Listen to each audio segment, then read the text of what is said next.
Now, this is going to touch on some of your work that you're doing right now with Conrad. So what are the 5 moments of need, and how do they fit into the development? Yeah, right. Okay. So let's get away from the theory and just how can one person shop apply the 5 moments of need and use this in their development process? How do they get started? Right on. The 5 learning moments of need, when I learned them, were made the nickel drop or the penny drop for me, because always I had thought I was a learner-centered instructional designer. It was a learner focus. We were developing for the learner, and I think we weren't. I think we were developing for what the corporate needed, what the organization needed, what the academics felt were needed. I didn't see a way that we were getting directly to what the learner needed. The 5 learning moments of need, or 5 moments of learning need, do that. The 5 moments of learning need are when you need to learn something new, when you need to learn something more. So you know a little bit, but you need to learn some more.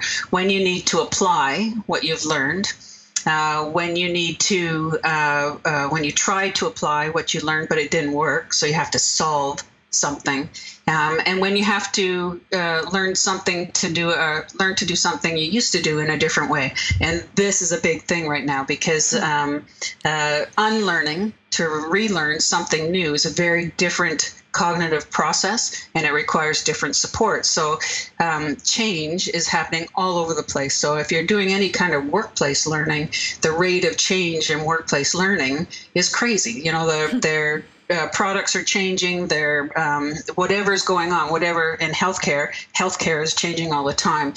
Drugs are changing, the equipment is changing. So you have to let go of the old way you do business and learn this new way, and that's change is very difficult to do. So when we understand that what we're actually supporting in a workplace learning is change, then our approach is a little bit different. I found the 5 moments of learning need also applied in my academic instruction, because instructional design, because it really came down to learning something new. So we knew we've got a base biology course of 101. So what does that mean? And how does that design work to support to learn something new? Whether academic or workplace learning, it is all about what are you doing with what it is you're learning. Yes. And I had lots of conversations with academic instructional designers saying, no, this is just something you need to know about. But it doesn't take too many questions or rounds of asking why do you need to know this, that you'll get down to so they can do X. So you want to uncover what it is that they need to do first, and then you link in what it is they need to know to be able to do it. And the 5 learning moments of need, 5 moments, I always do it backwards, 5 moments of learning need are a way to do it.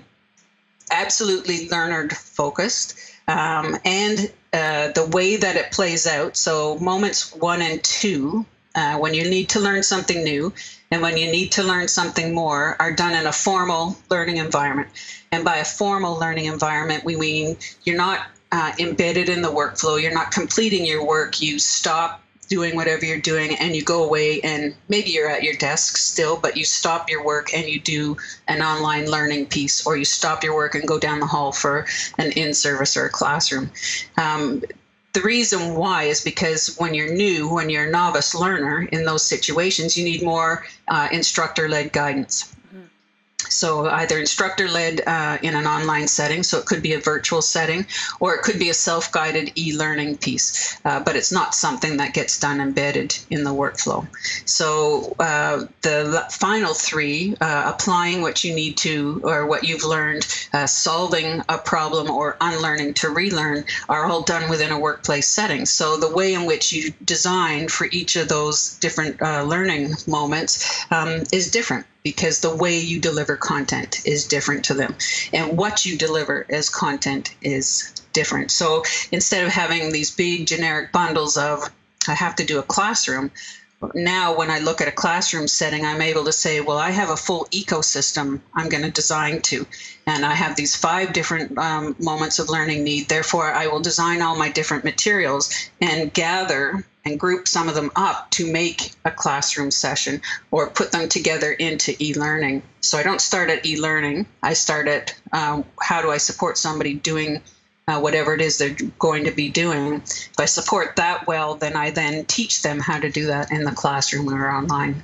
Fabulous. I like you said learning ecosystem. Yes. Awesome. And it's becoming a big thing because I think as we talk about these different things, and is one better over the other? Yes, depending on what the need is. But they're all required because to meet a human being's requirements, it's not just a one-shot deal. We have to be able to design and develop across the spectrum, and each of them have different components, which is why it's so exciting. And why I can see the blending of competencies between instructional designers, project managers, and developers starting to shift a little bit because we're developing for more than one. I like How's it. that? I like it, yeah.